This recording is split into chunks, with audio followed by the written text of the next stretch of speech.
তো ভাইজান সর্বপ্রথমে জানতে চাচ্ছি আপনি কেমন আছেন? আলহামদুলিল্লাহ ভালো।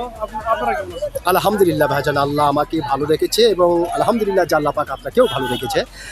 তবে আসলে একটি কথা বলতে আমি বাধ্য হচ্ছি, বলেন। সেটা হচ্ছে আপনার নাম শুনে এবং আপনাকে সামনাসামনি দেখে যেটা বোঝা যাচ্ছে আপনি চূড়ান্ত একটি সাহসী মানুষ। ধন্যবাদ ভাই। সত্যি ভাইজান, আপনি সাংঘাতিক একটি সাহসী মানুষ, এটা কিন্তু আপনাকে দেখে বোঝা যাচ্ছে। তো ভাইজান, যেহেতু আপনি একজন সচেতন নাগরিক এবং একজন সাহসী মানুষ, সেই ক্ষেত্রে এই বিষয়টি আপনার কাছ থেকে জানতে চাচ্ছি যে আমাদের বাংলাদেশের একটি রাজনৈতিক দল জামাত ইসলাম, জি। তিনারা বলতেছে যে বাংলাদেশের জনগণকে সঙ্গে করে নিয়ে তারা একটি আন্দোলনে ঝাঁপিয়ে পড়বে। তারা বলছে কাঙ্ক্ষিত সময়ের ভিতরে যদি জুলাই সনদ বাস্তবায়ন না করা হয় তাহলে জনগণকে সঙ্গে করে নিয়ে রাজপথে এই আন্দোলনে তারা ঝাঁপিয়ে পড়বে। তো ভাইজান, তাদের এই বিষয়টিকে আপনি কিভাবে দেখতেছেন?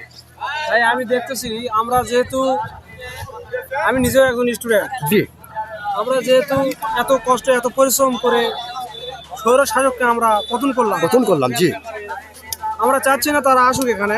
আমরা চাই এখানে ন্যায় বিচার প্রতিষ্ঠা হোক বাংলাদেশে, এখানে বৈষম্য ছাড়া হোক, অর্থাৎ বৈষম্যহীন একটা বাংলাদেশ যেন আমরা গড়াতে পারি। অবশ্যই। আমরা এটাই চাই।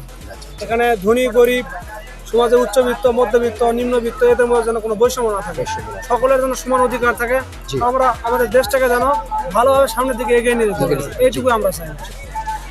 ভাইজান, তার মানে আপনি চাচ্ছেন যে জামাত ইসলাম যে আন্দোলনটি করছে বা করার হুঁশিয়ারি দিচ্ছে সেটাকে আপনি সমর্থন করছেন অবশ্যই ভাই। এবং জুলাই সনদ বাস্তবায়ন হোক এটা আপনিও চাচ্ছেন। জি, আমিও চাচ্ছি। অসংখ্য ধন্যবাদ ভাইজান। ধন্যবাদ। সত্যি যে আপনি একজন সাহসী মানুষ, আপনি কিন্তু আপনার সাহসিকতার পরিচয় দিয়েছেন। আমি আশা করব আপনার এই গুরুত্বপূর্ণ কথাটি ও সাহসী কথাটি বাংলাদেশের সমস্ত সচেতন নাগরিকদের হৃদয়ে জায়গা করে দেবে। অসংখ্য ধন্যবাদ। ধন্যবাদ। Many many thanks.